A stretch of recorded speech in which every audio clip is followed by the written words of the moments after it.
नमस्कार, DD news पर आप दो टूक देख रहे हैं। मैं हूं अशोक श्रीवास्तव। इससे पहले कि आज मैं दो टूक के विषय पर आऊं, किन्हीं अपरिहार्य कारणों से हमको आज दो टूक जो है रात 9:30 बजे शुरू करना पड़ा। आप 9 बजे इंतजार कर रहे होंगे, लेकिन आज किन्हीं कारणों से आज दो टूक हम 9:30 बजे से शुरू कर रहे हैं। इसलिए आज का दो टूक 10:30 बजे तक, अगले 1 घंटे यानी रात 9:30 से 10:30 बजे तक हम दो टूक की डिबेट को चलाएंगे। लेकिन कल से आपका प्रिय कार्यक्रम दो टूक एक बार फिर से रात 9 बजे ही होगा। और अब आज के विषय पर, घोटाले तो आपने बहुत सुने होंगे। हिंदुस्तान में कैसे कैसे घोटाले हुए हैं। 2G घोटाला, 4G घोटाला, लैंड घोटाला। आपने यह भी सुना होगा कि कोयला घोटाला हुआ, साथ साथ कॉमनवेल्थ गेम्स घोटाला। ऐसे बहुत सारे घोटाले आपने सुने होंगे। लेकिन आज जिस घोटाले के बारे में हम आपको बताने जा रहे हैं, वो घोटाला सुनकर आप चौंक जाएंगे। क्योंकि यह घोटाला जो है वो दरअसल ऐसा घोटाला शायद ही दुनिया में कहीं हुआ होगा, शायद ही कहीं ऐसा हुआ होगा जो आज हिंदुस्तान के कुछ राज्यों में हो रहा है। और यह घोटाला है आरक्षण घोटाला। जी हां, आरक्षण घोटाला।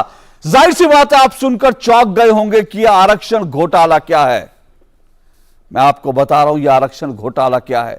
आप जानते हैं कि पिछड़ों को, दलितों को, उनके साथ सालों साल जो नाइंसाफी होती रही, सालों साल जो उनको सामाजिक तौर पर, आर्थिक तौर पर जिस तरह के उनको समाज से दूर रखा गया, उस सब की भरपाई के लिए और पिछड़ों को, दलितों को, उनको सामर्थ्यवान बनाने के लिए बाकायदा भारत में संविधान के तहत पिछड़ों को, दलितों को आरक्षण दिया जाता है। मकसद यह है कि इनको सशक्त बनाया जाए। लेकिन क्या आप जानते हैं कि इस देश में ऐसे ऐसे नेता हैं जो राजनीति तो पिछड़ों के नाम पर करते हैं, लेकिन यही नेता पिछड़ों के आरक्षण में डाका डालते हैं, पिछड़ों के आरक्षण में सेंधमारी करते हैं। और इसी को मैंने नाम दिया है आरक्षण घोटाला। आप सुनेंगे तो सुनकर चौंक जाएंगे। पश्चिम बंगाल में जहां की मुख्यमंत्री ममता बनर्जी हैं, वहां पर बाकायदा जो आरक्षण पिछड़ों को मिलना चाहिए, उस आरक्षण का फायदा रोहिंग्या और बांग्लादेशी घुसपैठी उठा रहे हैं। और यह बात मैं नहीं कह रहा हूं, यह आशंका खुद पिछड़ा वर्ग आयोग के राष्ट्रीय अध्यक्ष, जो कि पिछड़ा वर्ग आयोग जो कि एक संवैधानिक संस्था है, उसके राष्ट्रीय अध्यक्ष ने यह खुलासा किया है। और खुलासा भी कैसे किया? यह खुलासा तब हुआ है जबकि बाकायदा पिछड़ा वर्ग आयोग ने देश के कई राज्यों में एक सर्वे करा। यह ग्राउंड सर्वे था, ग्राउंड रियलिटी को जांचने का सर्वे था कि दरअसल ग्राउंड पर क्या हो रहा है, क्या वास्तव में जो संवैधानिक तौर पर आरक्षण दिया जा रहा है, उस आरक्षण जो है, आरक्षण जिनको मिलना चाहिए, क्या उनको आरक्षण मिल रहा है, वो रिजर्वेशन मिल रहा है। और इसीलिए इसी साल फरवरी से मई तक पिछड़ा वर्ग आयोग ने जमीनी सर्वे कराया। और जब यह सर्वे कराया तो यह चौंकाने वाला तथ्य सामने आया। न सिर्फ पश्चिम बंगाल में पिछड़ों के आरक्षण में डाका डाला जा रहा है, बल्कि बिहार में, जहां के मुख्यमंत्री नीतीश कुमार और उप मुख्यमंत्री तेजस्वी यादव बाकायदा जातिगत जनगणना को लेकर के बहुत एग्रेसिव हैं, क्योंकि इसमें उन्हें वोट बैंक दिखता है। लेकिन अपने राज्य में पिछड़ों को पूरा आरक्षण मिले, उसको लेकर राज्य सरकार सतर्क नहीं है। और इसीलिए आरक्षण में कई खामियां पाई गई, जिसके कारण बहुत सारे ऐसी जातियां जिनको यह आरक्षण मिलना चाहिए, उन्हें वो आरक्षण नहीं मिल पा रहे। इसी तरह की गड़बड़ियां राजस्थान में और पंजाब में भी पाई गई हैं। तो सवाल यह है कि जो पिछड़ों के नाम पर राजनीति करते हैं, उन्होंने क्या पिछड़ों को सिर्फ वोट बैंक बनाकर रखा है? आखिर ऐसा क्यों है कि पिछड़ों के आरक्षण में सेंधमारी हो रही है, डाका डाला जा रहा है, गड़बड़ियां हो रही हैं? दो टूक में आज यही सवाल उठाऊंगा मैं। इससे पहले आगे बढ़े, आइए रिपोर्ट देखिए।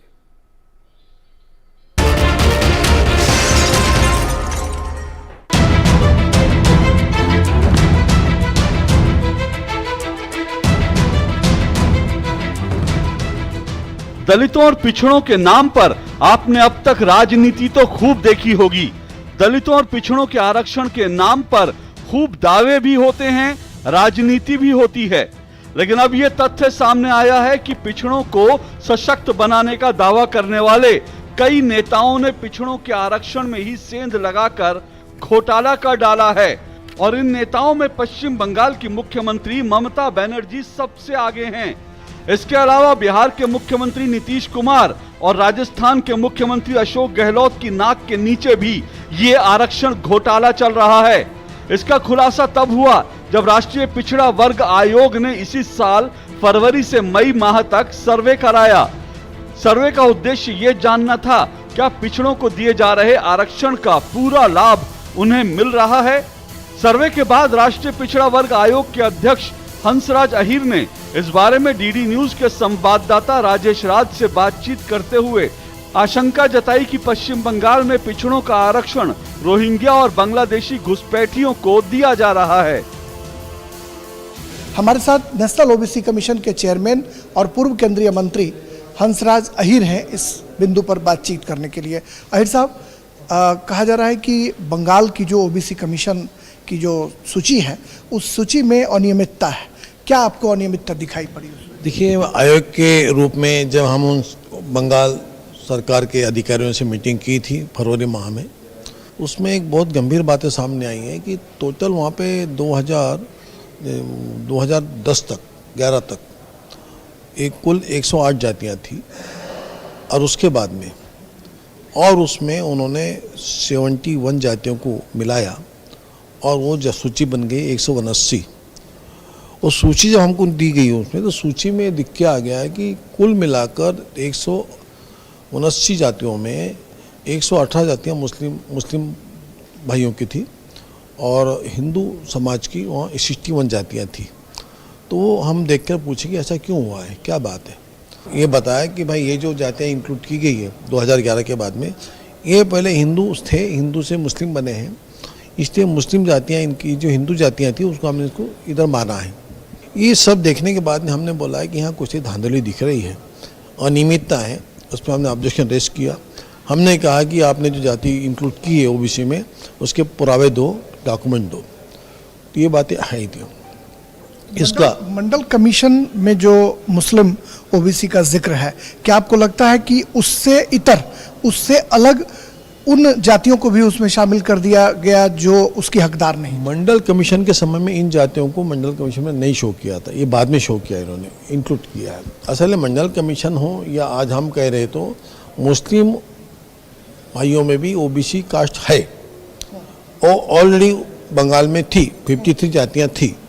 अब इन्होंने 53 को बढ़ाकर 118 कर दी है। हम ये नहीं चाहते कि मुस्लिमों को ओबीसी में ना रखें, मेरा आयोग ये काम नहीं कर रहा है। हम तो चाहते कि ओबीसी में सभी मुस्लिम भाई जो है वो है, रहना चाहिए। इन्होंने क्या किया कि 53 मुस्लिम ओबीसी का अधिकार छीनने के लिए ये नए 70 से अधिक जातियाँ 71 जातियाँ मिला दी। और 71 जातियाँ मिलाने से क्या हुआ कि ये पुराने जो असली मुस्लिम ओबीसी थे या ओबीसी जो हिंदू भी थे उनका अधिकार छीन लिया गया। तो हम संरक्षण देने के लिए है कि ओरिजिनल ओबीसी जो है उनको हम रक्षा करें, उनका अधिकार कोई छीने नहीं, इस भावना से हम गए थे। पिछड़ों के आरक्षण में घोटाले, सेंधमारी और गड़बड़ियों का खेल अशोक गहलोत शासित राजस्थान, पंजाब और पिछड़ों के नाम पर खूब राजनीति करने वाले नीतीश कुमार और तेजस्वी यादव के बिहार में भी चल रहा है। बिहार में नॉन क्रीमी लेयर को ओबीसी का प्रमाण पत्र नहीं दिया जा रहा है और वहां के एक अधिकारी ने ही आयोग को इस बारे में लिखित शिकायत दी है। साथ ही कुर्मी महतो समुदाय के लोगों को जो प्रमाण पत्र दिए जा रहे हैं उनमें उन्हें छोटा नागपुर का बताया जा रहा है जो अब झारखंड का हिस्सा है, इसलिए ये प्रमाण पत्र ही अमान्य है। दूसरी तरफ राजस्थान में 7 जिले आदिवासी क्षेत्र घोषित हैं, वहां अन्य पिछड़ा वर्ग को आरक्षण दिया ही नहीं जा रहा।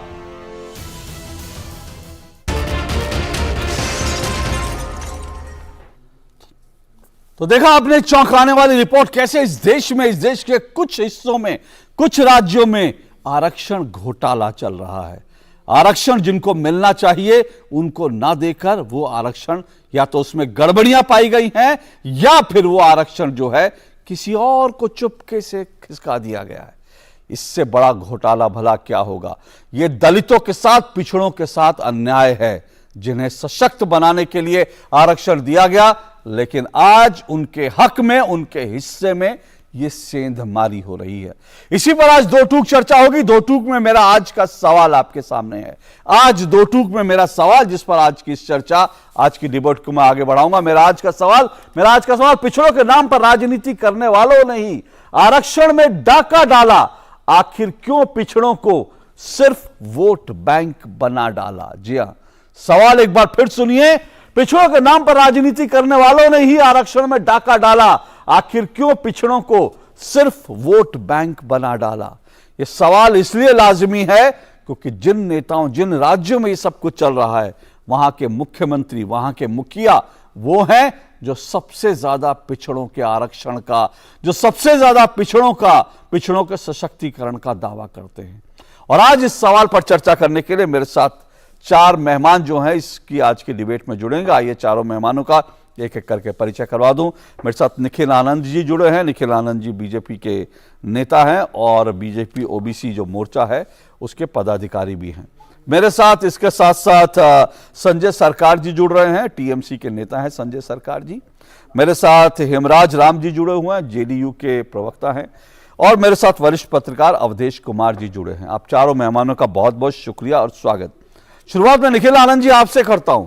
निखिल आनंद जी, ये ओबीसी जो अन्य पिछड़ा वर्ग आयोग कमीशन है, ये उसकी रिपोर्ट है, लेकिन सवाल यह है कि ये रिपोर्ट कितनी तथ्यों पर आधारित है, क्योंकि आप भी ओबीसी मोर्चा से जुड़े हुए हैं और आप लोग भी इस मुद्दे को लगातार उठा रहे हैं। कितनी तथ्यात्मक है ये रिपोर्ट्स, और अगर ये वास्तव में जिस तरह का बता रहे हैं और जो दरअसल हंसराज अहीर जी ने डीडी न्यूज को दिए इंटरव्यू में जो कुछ कहा है, अगर बंगाल में बाकायदा रोहिंग्या और वहां पर जो बांग्लादेशी, उनको पिछड़ों का हक मारकर आरक्षण दिया जा रहा है, तो अपने आप में ये बहुत ही चौंकाने वाला खुलासा है। आज का जो डिबेट है बहुत ही मौजूद सवाल है। मैं दूरदर्शन को, डीडी न्यूज को बहुत धन्यवाद देता हूं कि आपने ओबीसी कम्युनिटी, जो ओबीसी समाज है, जो देश की आबादी का करीब करीब 50% से ज्यादा है, 54% के आसपास as per the Mandal commission, तो उसके बारे में आप ये डिबेट आज करने जा रहे हैं। और देखिए, सीधा सीधा ये रिजर्वेशन फ्रॉड है, cheating to the OBC community in the name of reservation. और रिजर्वेशन फ्रॉड करके ये पार्टियां जो तथाकथित, जो सामाजिक न्याय के नाम पर राजनीति करती हैं, देखिए इसका हास्यास्पद पहलू कि सामाजिक न्याय को, जो छद्म धर्मनिरपेक्षता, जो मुस्लिम तुष्टीकरण की नीति है, उसकी चाशनी में डुबोकर जो पिछड़ों का आरक्षण है उसकी हकमारी करने की पूरी कोशिश होती। ये बात स्पष्ट है कि ओबीसी में मुस्लिम ओबीसी हैं, अंसारी है, वक्फो है, हलालखोर है, मंसूरी है, और तमाम लोगों को आरक्षण मिलता है। लेकिन देखिए कि जिस तरीके से बिहार में भी ऐसा हुआ है कि मलिक, जो मुस्लिम अपर कास्ट है, उसको ओबीसी में नीतीश कुमार जी ने अपने वेस्टेड इंटरेस्ट के लिए डाल दिया। और इस तरह से कहीं ना कहीं ओबीसी की हकमारी हो रही है। और ममता बनर्जी गवर्नमेंट का मैं एग्जाम्पल बता दूं कि पिछले दिनों जो पुलिस की भर्ती हुई, इसके अलावा जो शिक्षकों की भर्ती हुई, उसमें ओबीसी के हक के जो आरक्षण थे उसका करीब 90 से 95% नौकरी मुस्लिम ओबीसी को दे दिया गया, जो फ्रॉड ओबीसी थे। ये कहां का बता रहे? ये या बंगाल का बता रहे हैं? मैं पश्चिम बंगाल का बता रहा हूं। ओके। और ये बात ओबीसी कम्युनिटी के बीच चर्चे का विषय है कि किस तरीके से आप वैकेंसीज निकालते हैं। ओबीसी के लिए आप एक वैकेंसी रखते हैं और उन नौकरियों को जो हिंदू ओबीसी या मुस्लिम ओबीसी पहले से existing as per the Mandal Commission, उनको नहीं देकर के अन्य रोहिंग्या और अन्य घुसपैठिया और अन्य लोगों को ओबीसी के नाम पर आप नौकरियां दे रहे हैं। ये तो सीधा सीधा हमारी हकमारी है।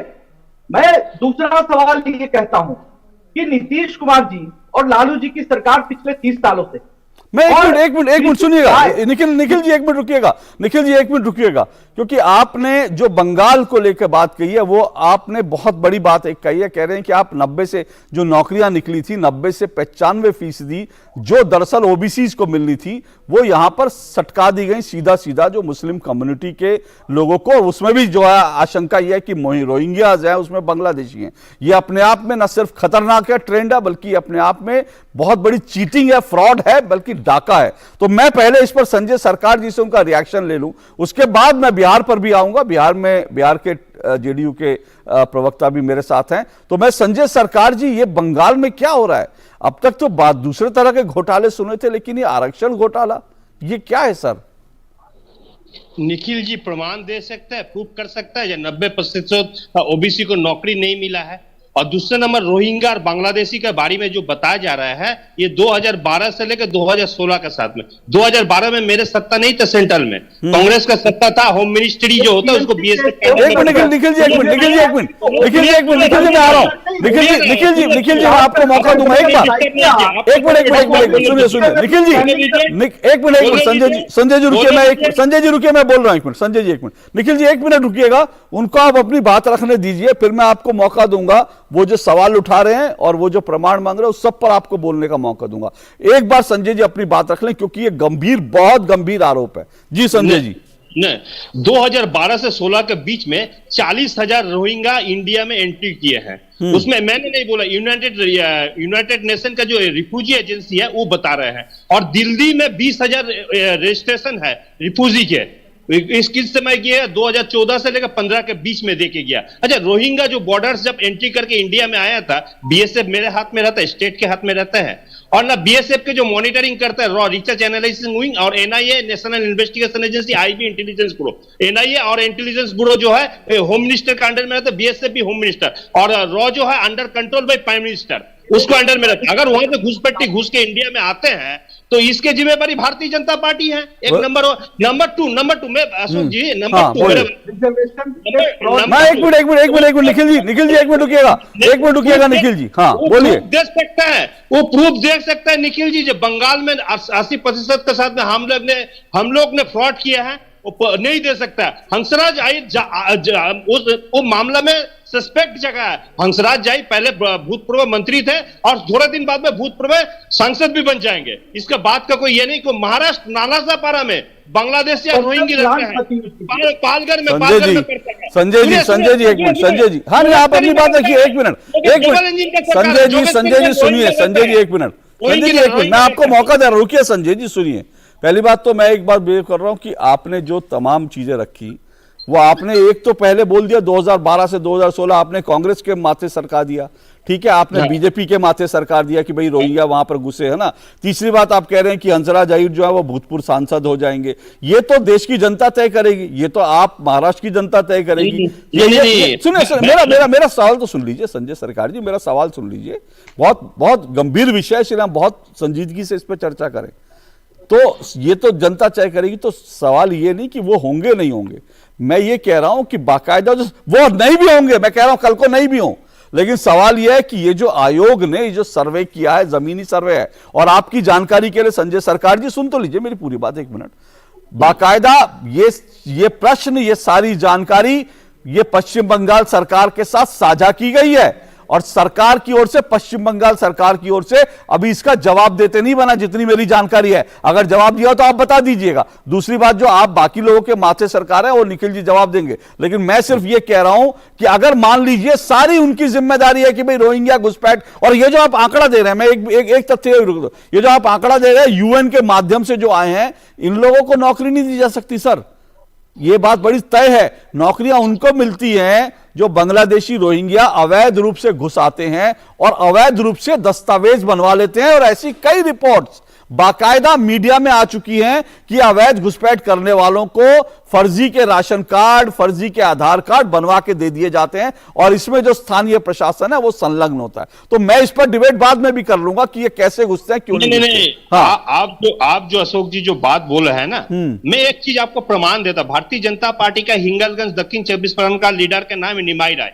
और निमाई राय ने क्या किया, बांग्लादेशी को लेके आके यहाँ पर आधार कार्ड और वोटर कार्ड बना के देता है और पुलिस इसको प्रूव किया, ये अखबार में भी निकले थे, उसको प्रूव हम आपको दिखा दे रहे हैं। ये बड़े बड़े भाषण दे रहे हैं ना, निमाई राय है जो निमाई राय। अरे सर अगर एक मिनट फिर वही बात, एक मिनट सर, संजय जी मूल सवाल क्या है? संजय जी सुनिए ना, मूल सवाल क्या? एक मिनट संजय जी सुनिए, मेरी मूल सवाल क्या है? मैं कह रहा हूं अगर कांग्रेस के लोग, बीजेपी के लोग अवैध रूप से किसी को घुसपैठ कर भी ला रहे हैं आपके राज्य में, सर आप ऐसे 10 प्रमाण दिखाएंगे, 10 वो भी संजय निखिल आनंद दिखा देंगे, मैं आपसे क्या? अरे संजय जी मूल सवाल पर आइए ना, संजय जी मूल सवाल, संजय जी मेरा मूल सवाल क्या है? संजय जी मूल, अरे तो वहां सरकार तो आपकी है, वहां पुलिस तो आपकी है, मैं ये पूछ रहा हूं सर। संजय जी मूल सवाल, एक मिनट संजय जी सुनिए, संजय जी सुनिए, मूल सवाल हो, मेरे मूल सवाल का आप जवाब दीजिए, फिर मैं बाकी मेहमानों के पास जाऊं।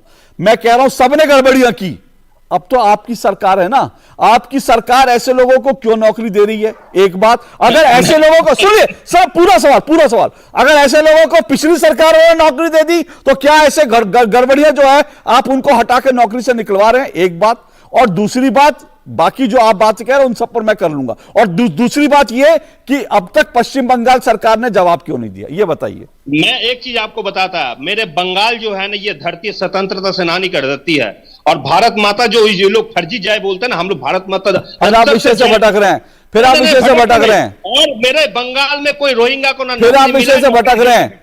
ना मेरे बंगाल में ना कोई रोहिंग्या को नौकरी दिया, ना कोई बांग्लादेशी को। आप कह रहे हैं पिछड़ा आयोग की रिपोर्ट झूठी है, आप ये ऑन रिकॉर्ड बोल सकते हैं? सुनिए, आप ये ऑन रिकॉर्ड बोल रहे हैं पिछड़ा आयोग की रिपोर्ट झूठी है? ये हंसराज अहीर ने सस्पेक्टेड मैटर बताया है। तो आप कह दीजिए, आप कहिए ना कि पिछड़ा आयोग, आप कहिए पिछड़ा आयोग ने झूठी रिपोर्ट दी है, और अगर झूठी रिपोर्ट दी है, एक मिनट, अगर झूठी रिपोर्ट दी है संजय सरकार जी, अगर पिछड़ा आयोग ने झूठी रिपोर्ट दी है तो सवाल ये है, आरो लिखित जरूर रखिएगा संजय सरकार जी सुनिए, अगर झूठी रिपोर्ट दी है तो आपकी सरकार ने अब तक इसका आधिकारिक रूप से जवाब देने की हिम्मत क्यों नहीं आप कर पा रहे हैं? मुझे बताइए, उसके बाद जल्दी से हम टोटल इन्वेस्टिगेशन जांच करके इसको जवाब जरूर दे देंगे। चलिए निखिल आनंद जी, ओके ठीक है, आप कह रहे हैं बांग्लादेशी लोग कोई निमाई, ओके आप कह रहे हैं ठीक है, आप कह रहे हैं आप पैसे से काटना नहीं खाता। ओके आप कह रहे हैं जांच करा के रिपोर्ट देंगे। निखिल आनंद जी रिस्पॉन्ड कीजिए, इन्होंने जो कुछ कहा, फिर मैं आगे इस डिबेट को बढ़ाऊंगा। एनसीबीसी आज कॉन्स्टिट्यूशनल स्टेटस वाला ये कमीशन है, और भारत के प्रधानमंत्री नरेंद्र मोदी जी को मैं सैल्यूट करता हूं कि उन्होंने पिछड़ा वर्ग आयोग को, राष्ट्रीय पिछड़ा वर्ग आयोग को, जो 30 सालों से एक सफेद हाथी बनकर बैठा हुआ था, संवैधानिक दर्जा देने का गंभीरता से प्रवक्ता सवाल उठा रहे हैं संवैधानिक आयोग पर, उनको शर्म आनी चाहिए। संवैधानिक आयोग पर अब सवाल उठा रहे हैं, ये जुडिशियल कमीशन है, आप ये इंक्वायरी और फैक्ट फाइंडिंग इन्होंने किया है, और आज आपकी पोल खुल गई है तो आप सवाल उठा रहे हैं। देखिए एक बात आपको माननी पड़ेगी कि इस देश में आप झूठ बोलेंगे तो आपको झूठ का सवाल है, जवाब हम देते रहेंगे। देखिए यही वेस्ट बंगाल है जिसमें जब मंडल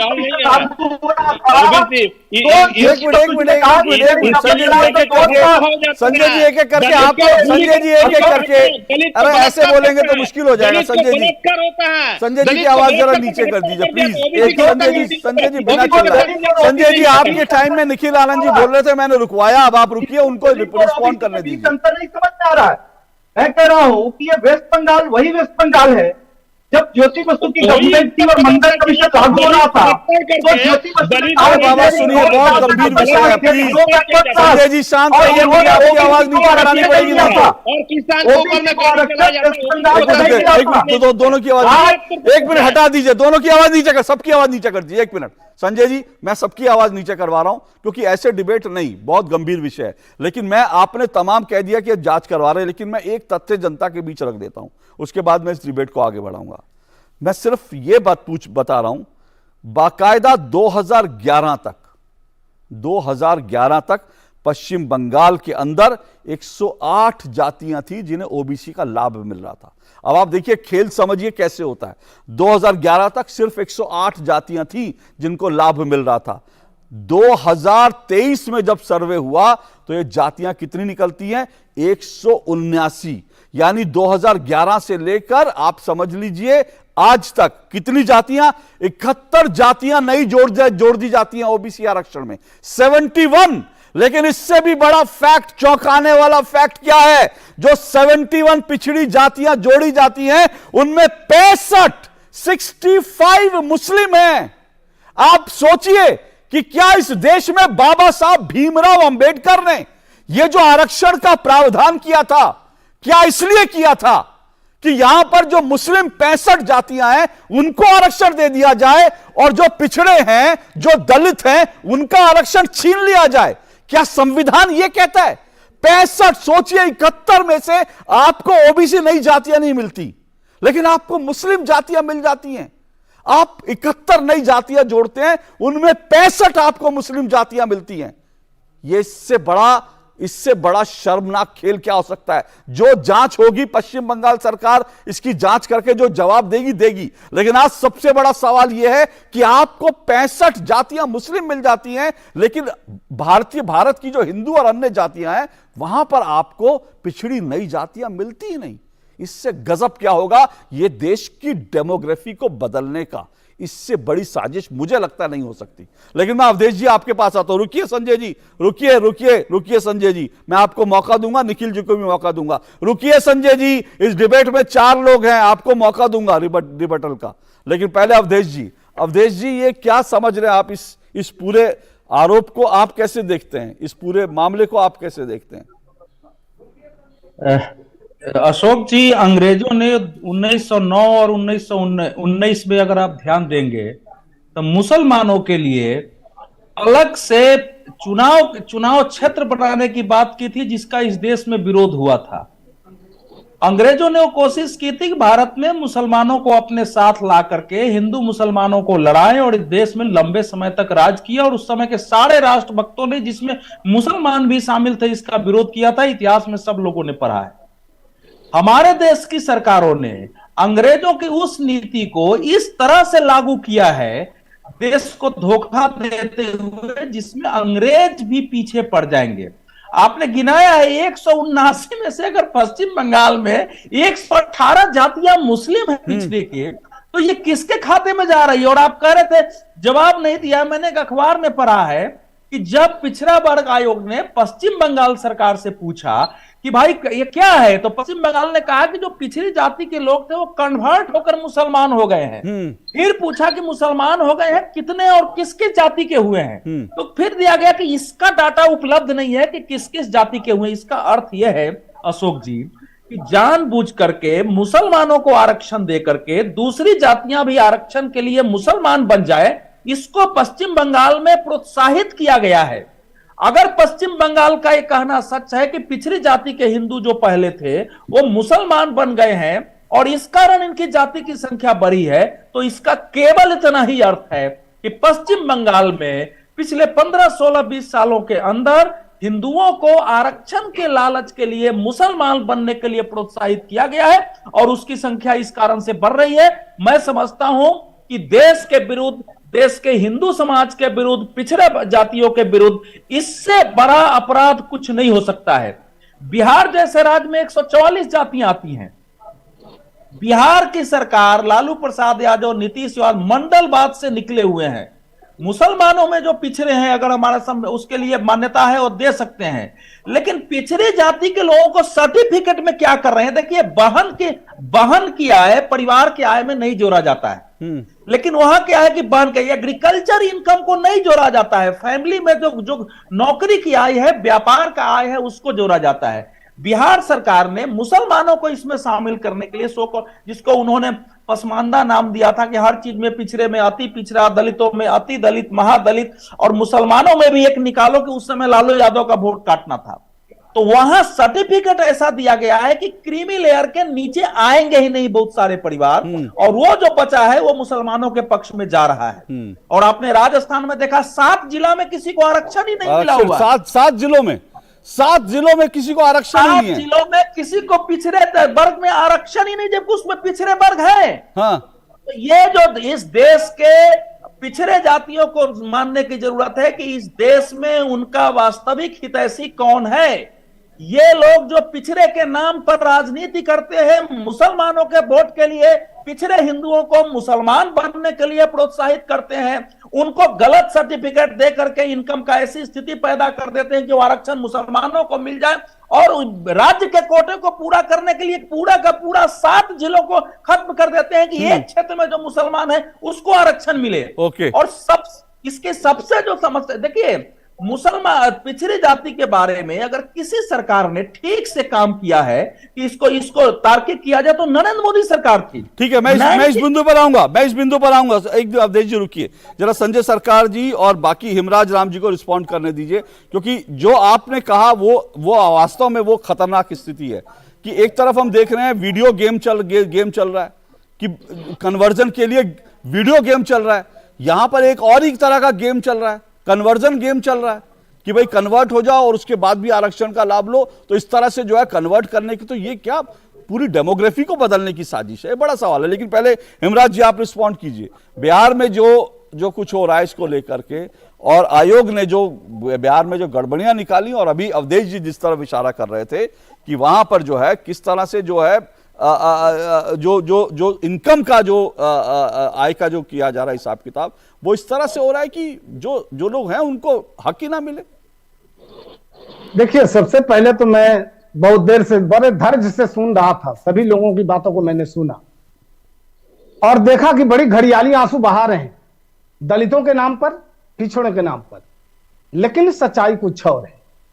और जब बात रही बिहार सरकार की, तो बिहार सरकार ने जो दलितों के लिए, पिछड़ों वर्ग के लिए, और यूं कहिए कि सभी वर्गों के लिए जो काम किया है, बिल्कुल एक ऐतिहासिक काम किया है। न्याय के साथ विकास किया है, सभी वर्गों के साथ न्याय किया है और सबका विकास किया है। अभी ओके हिमराज जी सुनिए, एक मिनट सुनिए, हिमराज जी सुनिए, अभी हिमराज जी सुनिए, एक मिनट, मेरी बात सुनिए, हिमराज जी, मेरी बात सुनिए। आप ये भाषण देने के लिए नहीं आए हैं, मेरे सवाल का जवाब देने के लिए आए हैं। सुनिए मेरी बात, अगर आपके पास कहने के लिए कुछ नहीं है तो शर्म आनी चाहिए आपको, आप जवाब नहीं दे रहे, आप कसीदा कर रहे हैं। मैंने भी इनकी आवाज नीचे कीजिए, इनकी आवाज नीचे कर दीजिए। हिमराज जी सुनिए मेरी बात, मैं आपकी आवाज नीचे कर रहा हूं, मेरी बात धैर्य से सुनिए। अब मेरी बात धैर्य से सुनिए, मैंने आपकी आवाज रोक दिया, आप चिल्लाते रहेंगे तो आपका कोई फायदा नहीं होगा। मेरा सवाल जरा धैर्य से सुनिए, प्लीज मेरा सवाल सुनिए धैर्य से। हिमराज जी धैर्य से सुनिए मेरा सवाल, सुनिए। आप ये ऐसे नाटक करते रहेंगे, कोई फायदा नहीं होगा आपके चिल्लाने का। धैर्य से सुनिए मेरा सवाल। मैंने सवाल क्या पूछा है, यहां पर आपको भाषण देने के लिए नहीं बुलाया है कि आप बताएं नीतीश कुमार सरकार ने क्या क्या शान गढ़ी है। अभी अवधेश जी बता रहे थे कि किस सरकार ने क्या किया, मैंने उनको वहां रोक दिया।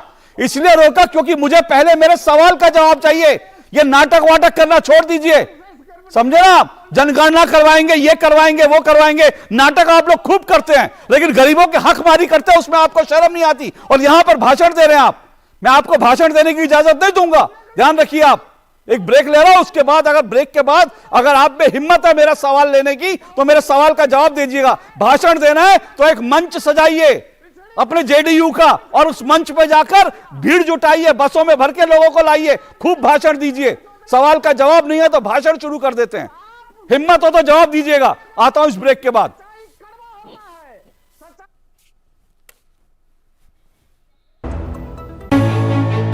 बात डेवलपमेंट की हो या टेक्नोलॉजी की, आज का नया भारत हर क्षेत्र में हो रहा है advance. New generation new idea के साथ एक न्यू इंडिया का निर्माण कर रही है, और ये सब कुछ संभव हो पा रहा है देश के उन समस्त जिम्मेदार नागरिकों के द्वारा। समय पर अदा किए गए एडवांस टैक्स से आप भी समय पर एडवांस टैक्स अदा करके देश की तरक्की में भागीदार बनिए। एडवांस टैक्स जमा करने की आखिरी तारीख 15 जून 2023 है। किसी भी तरह की कंपनी, कॉर्पोरेट या वे व्यक्ति और संस्थाएं जिनकी कर देयता TDS, TCS कटने के बाद 10,000 या उससे अधिक है, वो 15 जून 2023 तक अपने एडवांस टैक्स की किश्त अदा करें। प्रत्येक आयकर दाता एक राष्ट्र निर्माता।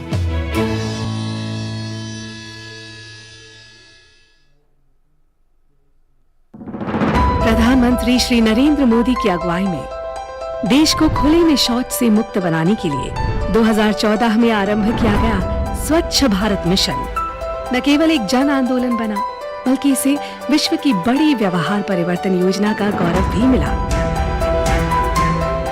स्वच्छ भारत मिशन ग्रामीण की अपार सफलता के बाद जरूरत थी इस परिवर्तन को स्थायी बनाने की, और इस लक्ष्य को हासिल करने के लिए स्वच्छ भारत मिशन के दूसरे चरण यानी कि ODF प्लस की शुरुआत की गई। साथियों, खुले में शौच से मुक्ति के बाद अब दायित्व और बढ़ गया है। देश को ODF के बाद ODF प्लस बनाने के लक्ष्य पर काम चल रहा है। अब हमें कचरे से कंचन बनाने का काम को तेज करना है।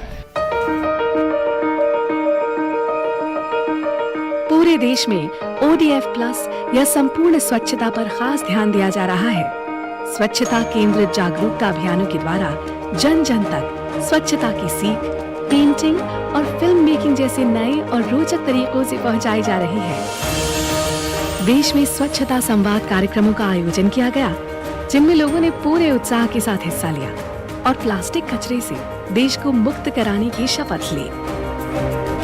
जैविक कचरे के निपटान और उससे अतिरिक्त आमदनी पाने के बारे में भी लोगों को जागरूक किया जा रहा है, जिससे बड़ी संख्या में लोग गोबर धन योजना से जुड़ रहे हैं और गोबर से बायोगैस एवं जैविक खाद के उत्पादन को बढ़ावा मिल रहा है।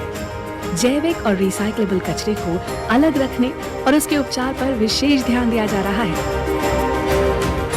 ग्रे वाटर प्रबंधन के अंतर्गत लाखों की संख्या में सोख्ता गड्ढों का निर्माण किया जा रहा है। इसके अलावा पुराने एक गड्ढे वाले शौचालयों को रेट्रोफिट करके 2 सोख्ता गड्ढों वाले शौचालयों में बदला जा रहा है और मल प्रबंधन पर भी विशेष ध्यान दिया जा रहा है। देश भर में लोगों का उत्साह और जन भागीदारी इस बात का प्रमाण है कि आत्मनिर्भरता का ये मॉडल लोगों तक पहुंच रहा है और हमारे गांव ODF से ODF प्लस की ओर अग्रसर हो रहे हैं। लेकिन देश को संपूर्ण स्वच्छ बनाने के इस अभियान को मंजिल तक पहुंचाने के लिए अभी हमें लंबा रास्ता तय करना है, जिसके लिए सभी देशवासी पूरे जज्बे से कोशिश कर रहे हैं। और इन्हीं कोशिशों के कारण आज हमारा देश स्वच्छता से स्वावलंबन की ओर अग्रसर है।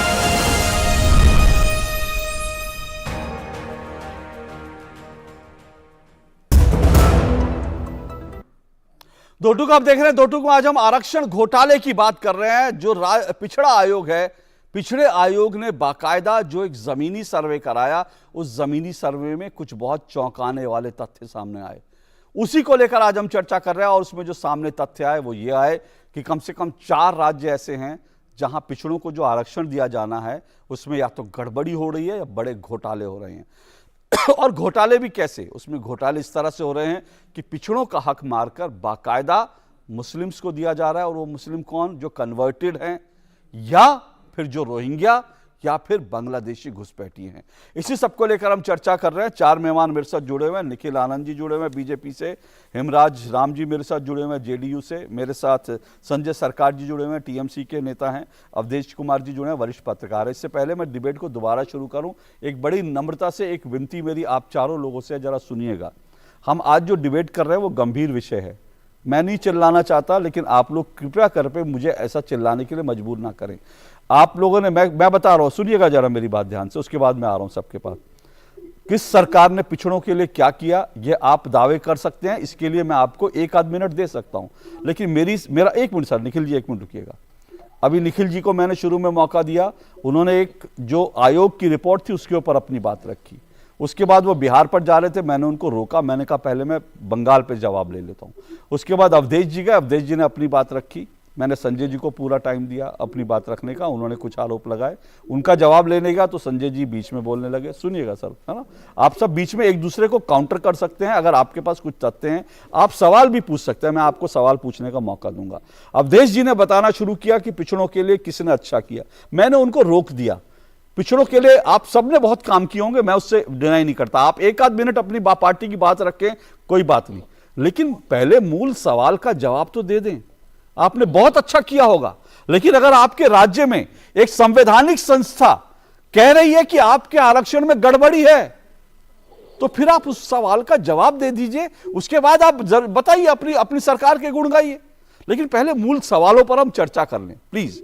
ये मेरा सवाल है, ये मेरा मुद्दा है। तो मैं एक बार फिर जो है हिमराज राम जी आप ही के पास आ रहा हूं, और सुनिए मेरी बात सुनिए, मैं आपके 30 सेकंड और सुन लीजिए, 30 सेकंड और सुन लीजिए, फिर मैं आपके पास आ रहा हूं। 30 सेकंड मेरी बात और सुन लीजिए। मेरा सिर्फ ये कहना है, आप कंटिन्यूसली, आपको मैंने 1-1.5 मिनट तक नहीं रोका, फिर आप उसी पे बोल। सर सवाल पर आ जाए, जो आरोप आपकी सरकार पर लग रहा है आप उनकी सफाई भी दे दीजिए, और अगर आपके आरोप संवैधानिक संस्था पे है, बीजेपी पे है, आप वो आरोप भी लगा दीजिए, मैं संजय जी से जवाब ले लूंगा। लेकिन कम से कम जो सरकार, जो आरोप लग रहे हैं एक संवैधानिक संस्था द्वारा, उसका जवाब दे दीजिए। सर बोलिए। सबसे पहले तो एक मेरा आपसे एक सवाल है कि आप जब हमको बुलाए तब हम डिबेट में आए, और जब हम डिबेट में आए तो हमें मौका मिलना चाहिए अपनी बात को रखने के। ठीक है। और दूसरी बात, जो आपने एक भाषा जो इस्तेमाल किया कि आपका भाषण सुनने के लिए, तो आप बताइए कि हमें आप बुलाए हैं बोलने के लिए, तो जब हम बोल रहे हैं तो आपको ही भाषण दिखाई पड़ रहा है। भाषण के लिए तो अलग मंच होता है, हम भी जानते हैं, लेकिन अपनी बात को रखने के लिए, अपना पक्ष रखने के लिए, अपनी पार्टी की तरफ से पार्टी का पक्ष रखने के लिए आपने हमें बुलाया है। बोलिए। और हमें शौक नहीं है कि हम जोर से आवाज दे करके बात करें जी। तो आपका जो सवाल था आपसे और सभी जो डिबेट में सभी बंधु हैं, सबसे मैं एक बात कहना चाहता हूं कि देश के अंदर बड़ी बड़ी समस्याएं आई है, आरक्षण से संबंधित भी बड़ी बड़ी बातें हुई है, और इस देश के अंदर जो भेदभाव जो बढ़ता गया, अभी जो केंद्रीय सचिवालय है उसमें मात्र 7% ओबीसी, एससी और एसटी के लोग हैं केंद्रीय सचिवालय में। इसके लिए कौन जवाब देगा? जब बात आरक्षण की हो रही है, आरक्षण घोटाले की हो रही है, मैं भी कहता हूं कि बहुत अच्छा विषय, इस पर तर्क होना चाहिए, जहां गड़बड़ियां हैं सब सामने आना चाहिए, लेकिन इसका जवाब कौन देगा? जो जहां से देश की दिशा तय होती है, और जो है वहां पर केंद्रीय सचिवालय में मात्र 7% ओबीसी, एससी और एसटी के लोग हैं सचिव के रूप में। ठीक है। आप जो आरोप लगा रहे हैं ना, आप सुनिए, आपने जो बात, संजय सुनिए, आपने जो बात कही ना, मैं वो जरूर पूछूंगा निखिल आनंद जी से। मैंने कहा आप अपने आपकी सरकार पर जो आरोप लग रहे हैं, आप इसीलिए हैं कि आपकी सरकार पर जो आरोप लग रहा है आप उसका जवाब दो, और आप बीजेपी पर भी आरोप लगाइए, केंद्र सरकार पर आरोप, मुझे कोई आपत्ति नहीं है, निखिल जी बैठे वो जवाब देंगे, लेकिन आपकी सरकार पर जो आरोप लग रहा है, अभी अवधेश जी ने बड़ी गंभीरता से कुछ बातें कही, उनका भी जवाब दे दीजिए, फिर आपने जो सवाल उठाए मैं उनको लेकर जाऊंगा निखिल जी के पास। बोलिए। बिहार में मैंने पहले भी बोला, बिहार में दलितों और पिछड़ों के साथ जो आरक्षण का मामला हो, या उनके विकास का मामला हो, या उनके हिस्सेदारी का मामला हो, राज्य सरकार ने पूरे ईमानदारी से संविधान सम्मत कार्य किया है, और सभी वर्गों के उत्थान के लिए, उनके तरक्की के लिए जो है न्याय के साथ विकास किया है, मैं दावे के साथ कह सकता हूं। और आगे मैं ये कह रहा हूं कि अगर ये आरक्षण की बात आज चुनाव जब सामने है तो याद आ रही है, कई राज्यों में जहां भाजपा शासित राज्य हैं, क्या वहां की क्या स्थिति है आरक्षण के मामले, चाहे पिछड़ों की आरक्षण के मामला में हो या दलितों के मामले में हो या एससी एसटी के मामले में। ओके। तो सवाल सब पर उठना चाहिए। ठीक है निखिल जी। अगर जनता ओके, को ठीक है, आप सब पे सवाल, डिबेट को पूरे देश के लोग देख रहे हैं, ठीक है, और आशा लगाए हैं कि ठीक है, आपने जो सवाल उठाए, मैं आपकी तरफ से आपकी सरकार को लेकर आपने अभी भी जो सवाल उठे उस पर सवाल, लेकिन कोई बात नहीं, आप जो सवाल उठा रहे हैं केंद्र सरकार को लेकर, बीजेपी को लेकर, अन्य राज्य सरकार, निखिल जी रिस्पॉन्ड कीजिए। वो कह रहे हैं केंद्रीय सचिवालय में 7% है, और क्योंकि चुनाव आ रहे हैं इसलिए आपने ये पूरा मुद्दा जो है इसको जो है इस तरह से शक्ल दी है। बोलिए। अशोक जी सिर्फ 5 मिनट दीजिएगा, फिर मैं नहीं बोलूंगी जी। सबसे बड़ी बात कि 2 सवाल है। बिहार सरकार, जो लालू जी की सरकार 15 साल तक रही, और नीतीश जी की 18 वर्षों, हास्यास्पद पहलू देखिए कि कृषि की आय चोरी जा रही थी क्रीमी लेयर सर्टिफिकेट के लिए, लाखों छात्र वंचित हुए हैं, अभ्यर्थी जो आज प्रतियोगी परीक्षाओं में ओबीसी समाज का जो सामने नहीं आ पाया, जो पास नहीं हो पाया होगा, या फिर आरक्षण का लाभ उसे नहीं मिला। दूसरी बात ये देखिए कैसी अकर्मण्यता है कि नीतीश कुमार जी उसी जाति से आते हैं, कुर्मी समाज, और बिहार के बंटने के बाद जो कुर्मी ब्रैकेट में महतो छोटा नागपुर के रहने वाले हैं, उनको आरक्षित केंद्रीय सूची में वो शामिल थे। लेकिन बिहार के बंटने के बाद न तो लालू जी ने न ही नीतीश कुमार जी ने केंद्रीय समिति को ये संस्तुति भेजी कि इसको भी शामिल किया जाए, कुर्मी जो बिहार के। और आज तक बिहार की सरकार ये कुर्मी महतो जो छोटा नागपुर के रहने वाले हैं, उसी आधार पर उनको सर्टिफिकेट बांटकर कितने लोगों को नौकरियां दी, IAS IPS। अगर संवैधानिक तौर पर देखें तो कुर्मी समाज के लोगों ने जिन्होंने ओबीसी सर्टिफिकेट यूज किया है बिहार से, वो सारे इनवैलिड है, असंवैधानिक है। तो ये बड़ा मामला है, शर्म आनी चाहिए। ओके, एक मिनट सर, एक मिनट निखिल जी एक मिनट दोबारा आ रहा हूं। निखिल जी आ रहा हूं दोबारा, एक मिनट सुनिए। हेमराज जी एक मिनट हेमराज जी मैं आप ही के पास आ रहा हूं। निखिल जी को रोक कर आ रहा हूं मैं। निखिल जी ने जो सवाल उठाया वो कुर्मी खास करके उठाया। और एक मिनट निखिल जी, एक मिनट मैं आपके पास फिर आऊंगा, एक मिनट, क्योंकि जो सवाल आपने उठाया उसका जल्दी से जवाब ले लेता हूं। जल्दी आप बताइए, ये जो आयोग ने ये कहा कि भाई आप अभी भी छोटा नागपुर का दिखा रहे हैं कुर्मीस को, तो क्या ये अमान्य नहीं हो जाएगा उनका? क्या ये गलती नहीं है सरकार की? ये आप स्वीकारेंगे? कहीं सरकार ने कोई गलती नहीं की है। अगर लगता है तो उसको परख कर लीजिए, जांच कर लीजिए। आप अपना जो भी एजेंसी लगा के जांच कराना है कर लीजिए। और बात जो मैंने कहा, जो सवाल मैंने छेड़ा है, भाजपा के प्रवक्ता यहाँ बैठे हुए हैं, मैंने उनसे सवाल था कि आखिर जो मैंने सवाल किया कि मात्र 7% ओबीसी SC और ST को लोग, ओके निखिल जी जवाब दीजिए, ठीक है निखिल जी जवाब दीजिए। ओके निखिल जी वो कह रहे हैं हमारी सरकार ने कोई गड़बड़, आप जांच करवा लीजिए। और वो कह रहे हैं कि आप बताइए उन्होंने जो सवाल उठाया, बोलिए। देखिए, ये तो संवैधानिक संस्थाओं को मानते ही नहीं है, संविधान का सिर्फ नाम लेते हैं। बिल्कुल, संविधान को तो आप नहीं मान रहे हैं। सुनिए ना, संविधान की धज्जियां उड़ा। अरे हेमराज जी सुनिए, अब सुनिए हेमराज जी, उनको जवाब देने दीजिए ना। आपने सवाल उठाया तो एक एक करके बोल लेते हैं ना सब लोग। हाँ अशोक भाई, नरेंद्र मोदी जी ने जो पिछड़ा वर्ग आयोग है राष्ट्रीय, उसको संवैधानिक दर्जा दी। कोई भी एक ऑनलाइन या ऑफलाइन रिकॉर्ड निकाल कर दिखा दीजिए कहीं से भी, जब नीतीश जी, लालू जी और मुलायम सिंह यादव जैसे सामाजिक न्याय के नेताओं ने कभी मांग किया होगा कि एनसीपीसी को कॉन्स्टिट्यूशनल स्टेटस मिले। इन लोगों को पता भी नहीं होगा कि यह स्थिति है। और यह नरेंद्र मोदी जी का शुक्रिया जो उन्होंने देश के ओबीसी समाज के ओके मैं फिर विषय पर आ रहा हूं। ओके निखिल आनंद जी, मैं सुनिए, एक मिनट रुकिए, प्लीज। निखिल जी मैं फिर विषय पर आ रहा हूं, क्योंकि निखिल जी लेवल पर लोग ढूंढ रहे हैं हमारे 27%। एक मिनट निखिल जी मैं फिर विषय पर आ रहा हूं। रेलवे मिनिस्टर सारे हैं, कोई जवाब नहीं होगा भाजपा पर। ओके एक मिनट रुकिए निखिल जी। सर जवाब आपने भी नहीं दिया, जवाब वो भी नहीं दे रहे, लेकिन इसलिए मैं मूल सवाल पे फिर आ रहा हूं, क्योंकि जवाब कोई नहीं दे रहा। मूल सवाल यह है कि ये जो रिपोर्ट आई है, इसकी विश्वसनीयता पर अब यहां पर लोग सवाल उठा रहे हैं। क्या बोलेंगे निखिल जी?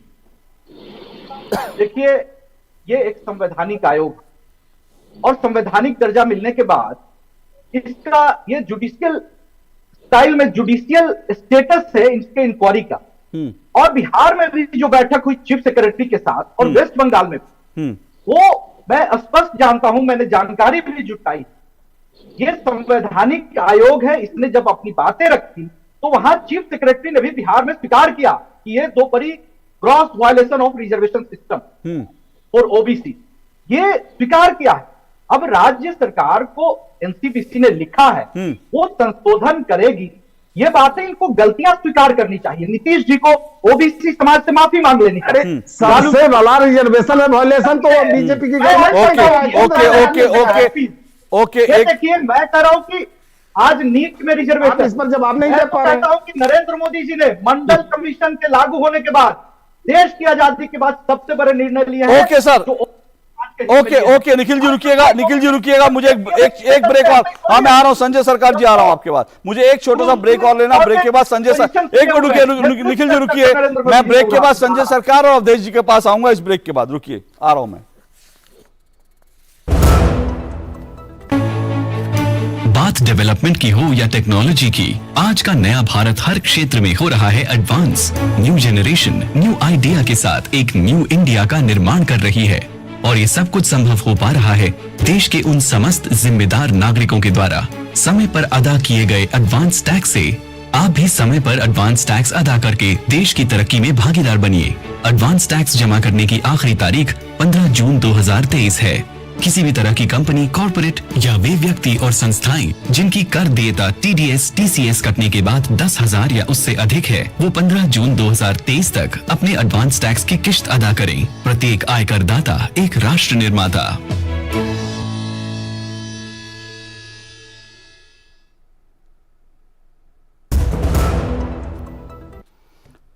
तो दो टूक आप देख रहे हैं, दो टूक में हम आरक्षण घोटाले की बात कर रहे हैं और इस सबको लेकर जो दरअसल पिछड़ा आयोग की जो रिपोर्ट है, जो पिछड़ा आयोग ने एक सर्वे कराया, उस सर्वे के बाद जो गड़बड़ियां, जो बाकायदा जो घोटाले सामने आए हैं, उस संदर्भ में हम बात कर रहे हैं। 4 मेहमान मेरे साथ जुड़े हुए हैं।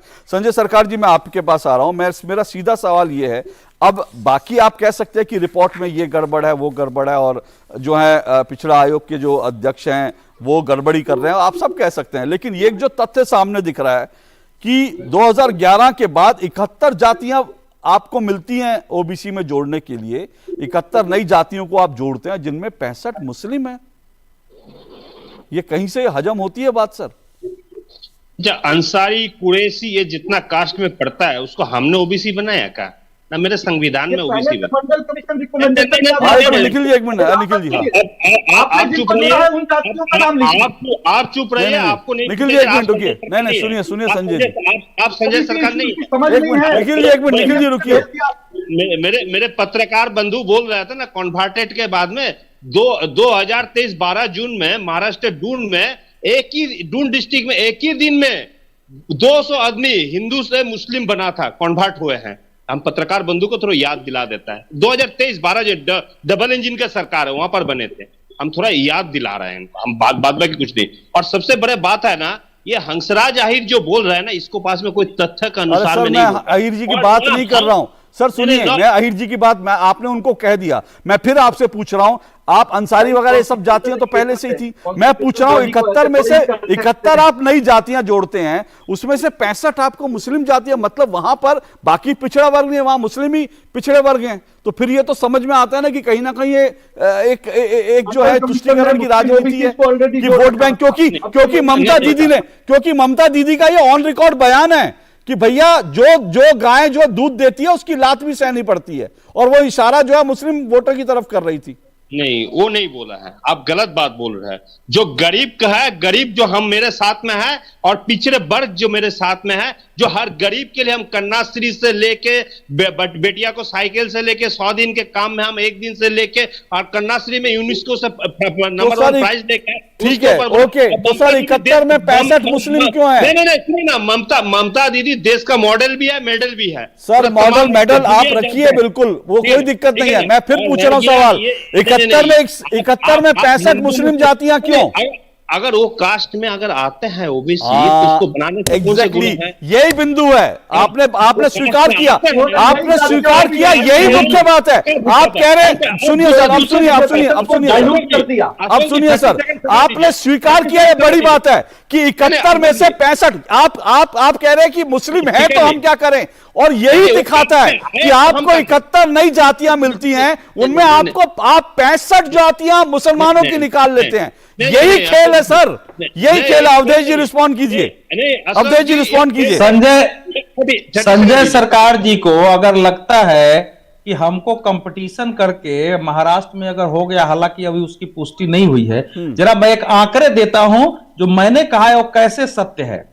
1961 में मुसलमानों की आबादी, कुल आबादी का पश्चिम बंगाल में 19.79% था। अब परसेंटेज कैसे 11 बढ़ गया? 1971 में 20.46% था, 1981 में 31.51% था। अब देखिए कैसे बढ़ता जा रहा है। 1991 में 23.61%, 2001 में 25.51, कैसे बढ़ा है, और 2011 में 27.1% था, और अब आकर के लगभग 30%, 29.5% हुआ है। तो ये जो आप कह रहे हैं क्यों शामिल किया गया है, इसका मतलब यह है पश्चिम बंगाल में, अरे भाई सुन लीजिए, आप जवाब जरूर दीजिएगा। पश्चिम बंगाल में पिछले 5 दशक में संख्या बढ़ना अलग बात है, लगभग 11% मुसलमानों की आबादी कैसे बढ़ी है अगर कन्वर्जन नहीं हुआ है? पहली बात। और इतनी जातियां उसमें कैसे आ गई है? आपने हिंदू समाज को धोखा देने के लिए, अपना वोट बैंक बढ़ाने के लिए मुसलमानों का इतनी आबादी बढ़ा दो, लालच देकर कन्वर्ट हो जाए कि हारने की कोई समस्या ही ना रहे। बोलिए बोलिए संजय जी, रिस्पॉन्ड कीजिए जल्दी से। अच्छा, मैं पत्रकार बंधु को पूछता हूँ, उसको कितना बेटा बेटी है? अरे नहीं सर, सुनिए संजय जी, तर्क पे जवाब दीजिए। ना तर्क पे जवाब दीजिए, ना तर्क पे जवाब दीजिए। किसी के ऊपर पर्सनल हमला नहीं, बिल्कुल नहीं। आपके कितने बेटे बेटी हैं? मैं अगर आपसे पूछूं आपके कितने बेटे बेटी हैं, मैं ये पूछने के लिए बैठा हूं। एक मिनट, सबकी आवाज नीचे करिए, सबकी आवाज नीचे कीजिए, सबकी आवाज नीचे कीजिए, सबकी आवाज नीचे कीजिए। मैं ऐसी बेहुदा डिबेट्स नहीं करता कि आपके कितने बेटे बेटी हैं। जब एक आयोग ने रिपोर्ट दी तो आप आयोग के अध्यक्ष पे हमला करें। आप कहें आयोग के अध्यक्ष अगली बार चुनाव हार जाएंगे। एक पत्रकार सवाल पूछे तो कितने बेटे बेटी हैं? सर, अगर सवाल का जवाब है तो दीजिए, और नहीं है तो मानिए कि आपने घोटाला किया है। किसी के ऊपर निजी हमले मैं बर्दाश्त नहीं करता अपनी डिबेट में। अगर आपके पास तर्क नहीं है तो कुतर्क मत कीजिए। मेरी डिबेट में आइए तो जवाब लेकर आइए, कुतर्क करने के लिए मत आइए। संजय सरकार जी, आपके कितने बेटे बेटी हैं? अरे मैं आपसे पूछूं कि आपके बेटे कितने, बेटी कितने हैं? आपके बेटे ज्यादा क्यों हो गए, बेटियां ज्यादा क्यों हो गई? ये कोई तर्क होता है? ये बहस होती है? बेहूदगी है ये। बोलिए हिमराज राम जी। लेकिन एक गलती आप क्या है ना, और मुसलमान भाई 8 बच्चे बढ़ाकर अगर मुसलमान समाज को बढ़ा रहा है तो इसको गलती मुसलमान को नहीं। अगर हिंदू अगर एक ही बच्चे में न्यूक्लियर फैमिली बन जाता है। अच्छा, ओके। आप ये कह रहे हैं कि बंगाल में मुसलमान 8-8 बच्चे पैदा कर रहे हैं। आप ये कह रहे हैं इसलिए आबादी बढ़ी? संजय सरकार जी, आप बहुत बड़ी बात कह रहे हैं। आप कह रहे हैं कि मुसलमान 8-8 बच्चे पैदा कर रहे हैं इसलिए उनकी आबादी बढ़ी पश्चिम बंगाल में। वेल डन, बहुत बढ़िया। हेमराज राम जी बोलिए, इससे बड़ी स्वीकारोक्ति क्या होगी? और मुझे नहीं लगता कि किसी समाज को, किसी समुदाय को आप इस तरह से निशाना बना सकते हैं। और ओबीसी की बात कर रहे हैं। अगर मेरे पत्रकार बंधु के एक बच्चे प्रमुख सवाल है। बिल्कुल नहीं, मैं इस सवाल की इजाजत ही नहीं दूंगा। नहीं सर, मैं इस सवाल की इजाजत ही नहीं दूंगा। बढ़ेगा, ये सरकार ने हकीकत जवाब दिया, हकीकत बोला। बिल्कुल नहीं, मैं इस सवाल की इजाजत ही नहीं दूंगा। जनगणना कराना था, हकीकत जवाब दिया है, जनगणना नहीं कराई। अब कैसे 2026 में जो है? सर सुनिए प्लीज, मेरे पास समय नहीं है। ऐसे एक एक करके चिल्लाते रहेंगे तो कोई फायदा नहीं होगा। कैसे अनुसूचित जाति और जनजातियों को रिजर्वेशन का फायदा मिलेगा? उसका तो पूछना चाहते हैं सर। अनुसूचित जाति जनजाति की जितनी आबादी है उतनी आरक्षण है। जब हिंदू की बात करते हैं, अनुसूचित जाति जनजाति की आरक्षण जितनी आबादी के अनुसार है। सरकार में ही हुआ है। ओके,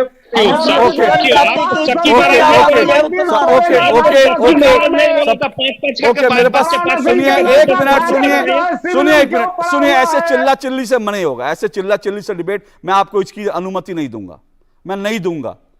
इतने गंभीर विषय पर, और जब गंभीर विषय पर जब नेता इस तरह से चिल्लाने लगते हैं ना, और जब उल्टी सीधी जब तर्क कुतर्क करने लगते हैं, तो इसका मतलब चोर की दाढ़ी में तिनका। मैं ये बात मैं ये बात जो बोल रहा हूं ना, बहुत दुखी मन से बोल रहा हूं। मुझे शब्द नहीं बोलने चाहिए, लेकिन मैं इसलिए बोल रहा हूं क्योंकि मुझे लगा गंभीर विषय, गंभीरता से हम बात करेंगे। लेकिन यहां तो डिबेट को इधर ले जा रहे हैं, उधर ले जा रहे हैं। किसी पे पर्सनल अटैक, किसी पे कुछ। संवैधानिक संस्था का आप मानना नहीं चाहते, ऐसे मत डिबेट कीजिए प्लीज, कुतर्क मत कीजिए। क्या मेरा पैनल मुझे एक एक करके लोगों की आवाज दे सकता है? क्योंकि मैं इस तरह से चिल्ला चिल्ली, मेरे पास अंत के 2 मिनट हैं। अगर अंत के 2 मिनट में लोग गंभीरता से अपनी बात जो रखना चाहे, मैं उनको समय दूंगा। क्या मुझे एक एक करके दे सकते हैं आवाज?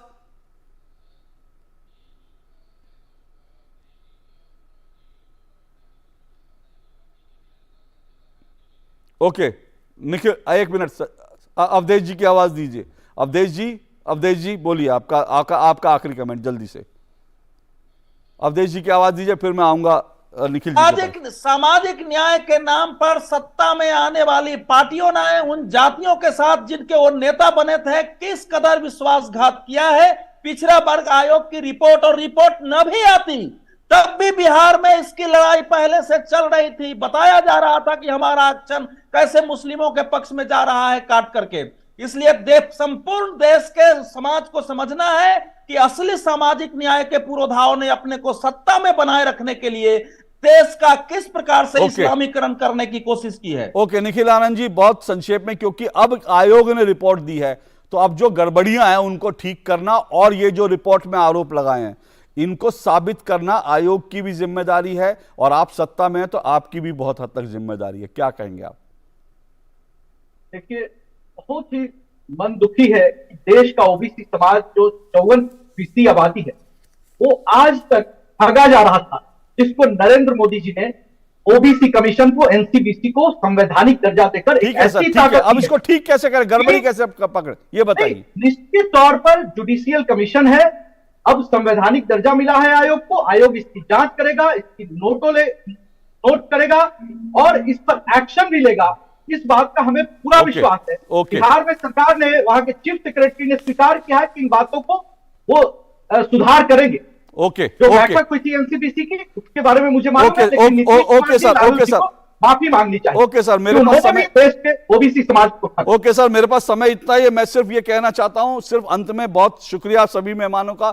बहुत गंभीर विषय है, अगर मुझे मौका मिलेगा मैं इस पर दोबारा जरूर डिबेट करूंगा, लेकिन मैं गंभीरता से डिबेट करना चाहता हूं, क्योंकि अगर पिछड़ों के हक में सेंधमारी हो रही है, डाका डाला जा रहा है, और वो भी ऐसे नेता डालें डाका जो कि जिनके ऊपर आरोप लग रहे हैं वो ऐसे नेता हैं जो दरअसल पिछड़ों के नाम पर राजनीति करते हैं, पिछड़ों के नाम पर जो सत्ता में आए, तो फिर ये शर्मनाक बात है।